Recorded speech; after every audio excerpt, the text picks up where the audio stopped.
kung amo na di ba, toxic ang relationship nila. Sakto. Kung paano kung mabubuo sila, pero force na sila. Ang yun sa kaluluwa yung kapano. Kung kita yun, kung what if students pa lang sila, minor pa lang sila, hindi pa sila makakasal. Kasi ito yun. Ang What if dito nabatian yun? Sila. Ba't yun Decide. Sige na. Nang introduction sila na side. amo na itong introduction nila, ma'am. Amo na to. Oo, ma'am. So, wala na. O, sino gina-refer mo nga magsabat sa ila? Mag-rebat sa imo. Who do you want to answer ila? Any of them? Go. Go, Ella.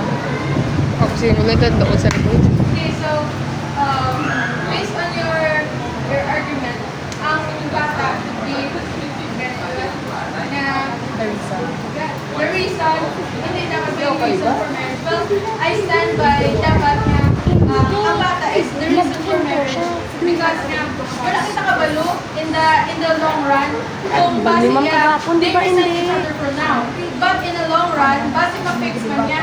So ang una nga wala kita kabalo of the future and of now. So kumbaga time changes, season changes, no? So wala kita kabalo kung base ang bata pa ang maging reason kung nga anay Rebati siya.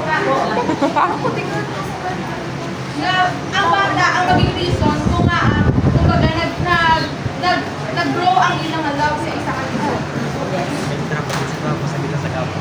That's a rare phenomenon. Ang ibang hindi man nila siya.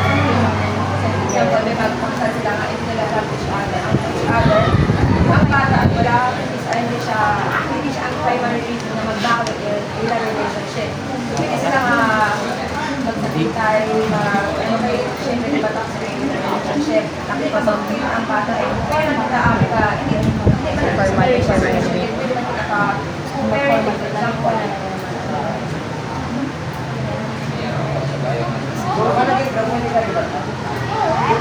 Nakita mo may impili na ba? Any na lang eh. Ang next na group dapat may italaga dito. Kasi kung ko rin bata.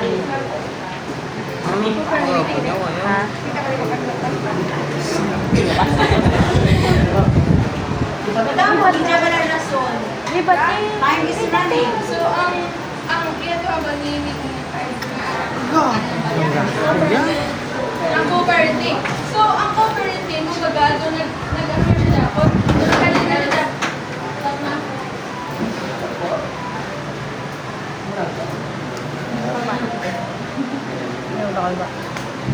Done? No more questions from your side? So, pakilang ako sa co-parenting na toxic, co-parenting or mapakasaligit ang jowa ang couples na isang toxic in the relationship for the sake of the child lang.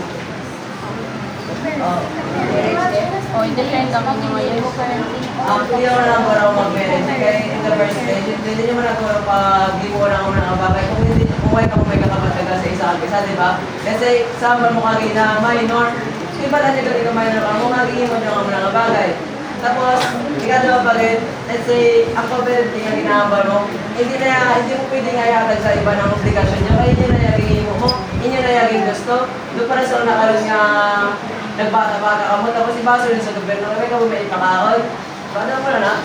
What I mean by co-parenting is ang duwa ka separate na parents. Sila man siya po ng atipan sa bata, pero separate ba sila?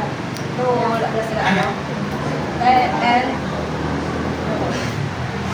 so, kumbaga sa lahat part, hindi pa tanan ng mga kumbaga bata na kumbaga ba na nag-work sa co-parenting. So, kumbaga, either way, ano man dapat kapikuhan man dapat ng bata. So, hindi kita ka-sure na kung mag-co-parent yung duwa ka parents, maging sure maging kumbaga, maging okay ang bata, kumbaga, pag-iyapag ako. So, kumbaga, marriage is, ang bata man dapat, could be reason for marriage niya. Kung marriage, hindi man kita sure na maglahawin ang relationship mo. Mag-better pag isang nakakopon. Pwede man in the long run, pwede sila mga toxic na relationship nila. Isang may bata sila. Wala ka Yes. itataas. In the long run, di ba? So, ang hambal na lang siguro is should be, could be, or so wala man kaya nag-focus siya sa sa future na. So, subukan lang kay kumbaga, ang marriage man yan, it's up and down man yan. So, kumbaga, may mga times kaya nga mag-ano sila, maging toxic sila sa isa kag isa. Kumbaga, may araw man nga gaano man sila, okay raman sila. So, kumbaga, ang baby man Japon, naging reason man, could be, gidya reason, kung magpakasal ang duwa katao or ang parents ko, ang couple. So, marriage is about love and commitment, not fixing a broken relationship or survival. Foundation.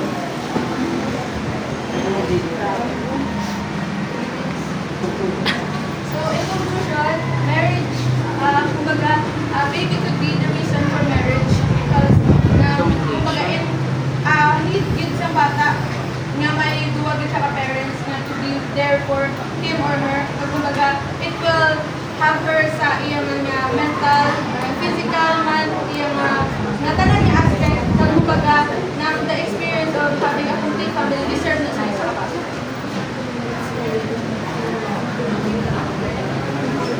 So, in conclusion, marriage, I think having a baby is the primary reason for marriage.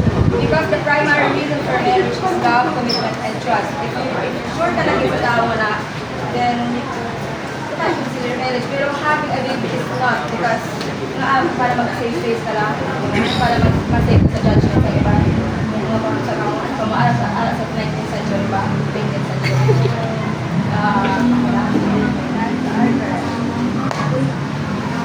Done? Okay, let's hear it from the enforcement or movement from Mr. Galhamen. Mr. Galhamen, please air Bilisan pa talaga. your views regarding that argument. Ang mga argument kanina is yung baby dapat malis sa isang marriage. Pero naglabot na kamo sa may co-parenting and nagdugay kamo to, nag-deepen kamo to sa mga topic which is red herring nga policy. Kaginahang ba yung what if kung What if yan kung sa probability nga what if kung just radiological policy man nga appeal to probability may penalty na. Okay, some more? Comments? Shara? Dar. Comments from you? Really biased na. I earn makapit. O, i-air na na iya.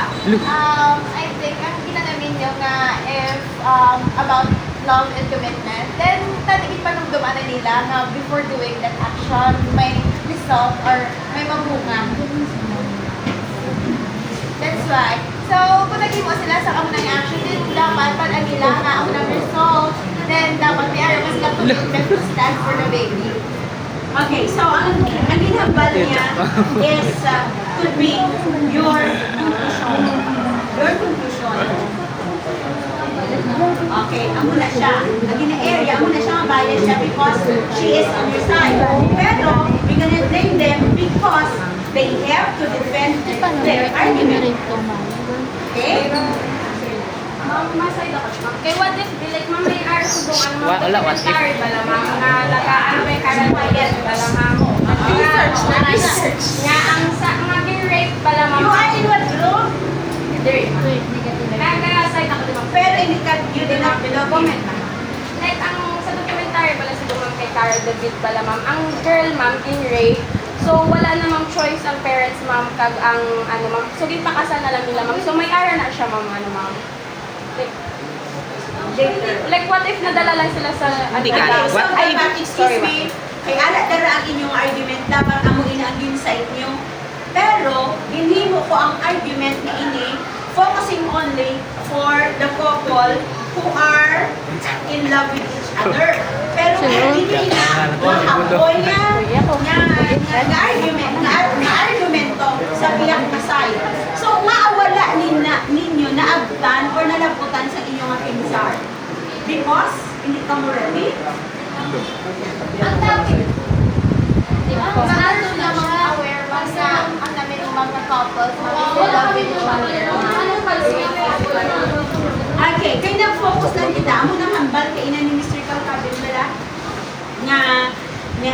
nag-ano na kamo, you dwell the arguments into co-parenting. Wala naka-focus lang sa the reason for marriage.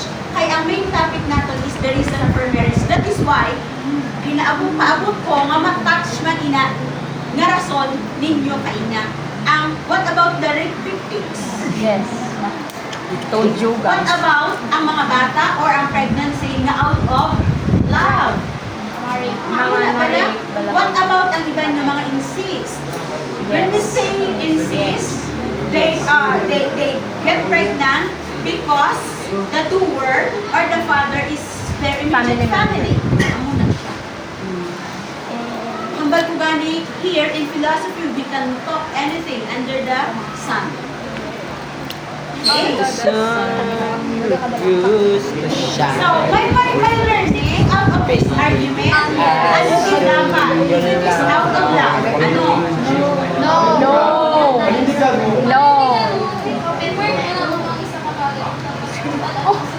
love you one ka. No. Oh, love you man each other. So, magpakasal dapat. Hindi. No. Hindi. No. Yes. No. Nor. No. What have you observed nowadays? Sabi nyo na ba ng Ang early marriage does survive until it depends. Okay. So, ang premise is ano ina ang depende? Give me a percentage of that depends. 50-50. Ano, 75-25, Ano ina ang 70? Ina fall. 70 hindi mag-work. 70-25 go. 70 Sobray mo 10. Ilay na i-argue. Sobray mo 10. Panindigan na. 75-35. Sobray. 75. This is my own view. Ako ni siya na ang ginatagaan ko lang sa points on how you deliver nila sa criteria. Hindi ako biased with regards to that. But this is my own opinion and all of us is entitled to our opinion. Okay, so 70, wala na number. First, tungod you are not yet mature. Nga ang inyong mga feelings, hindi pa ang hindi ka mature na feeling mo, with that moment, you are in love with each other. Then, tungod nga nagkusong na hambal sa parents mo, especially ang mga tradisyonal ijabala na pagkusong na dapat tagmadugan. Tungod, dapat ang mga lalaki may word of honor. Pero in the end, sino kaluluoy? Kami. Okay, ang babae. Since you are not feeling mature, Kami. may Ano ka mga ba yan? gusto mga mo. Kami to. Kamu lagi mo. Kamu kaluluo. Ang mga lalaki matulog pa. Ikaw, kay babae ka, gusto mo pa man magtutugil kay namin itulog. Especially, grabe sa ang social media, we cannot sleep. Na hindi na namin Do apik-apik siya per minute. So, ako yung mga sleeping pills na po. So, anong matabo? Maaway ka mo. Since it is dual, dual responsibility or obligation, dual dapat mo magbunigay. Pero kita nga mga babae pertigit. Since 9 months natin yung dalon, kita ang mapasakit, kita ang mapulaw. Especially if you are in okay lang na breastfeeding pag drinking milk ka. Ay pag-iso mo lang, this is in reality, we are mature naman ka mo tanan, hindi na lang. Yeah. So pag-iso mo, pwede lang kadite. Pero kung nagka-battlefield, you have to wait up. Magpunta ka gatas, bantayan mo din siya, ay basa malunod siya sa gatas. Sinong birthday kita nga mga babae. Diba na? Pero dapat, hindi na ninyo paghinuon. Na you are not yet ready at this time. Wala kang class responsibility na mga himo sa bagay na kanyang inyo responsibilidad is study. So dapat, bigyan ang itong serve as an inspiration, but do not go beyond that. Mag-level na gamit lang ang inyong heart na gamit, tapos na. Because you're going to lay down. Mag-lie down na. Wala na. Ako na siya mag-level. kita, taas, idyang ulo ta over our heart. Hand over heart. Bayo kami gani ng mga mature na. Nagakatika po pagani kami. Ay, hala. Ha? Anong tika po? Hindi siya ang para sa akin. Ang ano ba yung class? Ang nullity of marriage is very expensive. Masabat pa. And it needs a lot of time. Cheap po. Scripted na lang ako na eh. Paubrahon ikaw sa before you mag-apply ikaw sa nullity of marriage.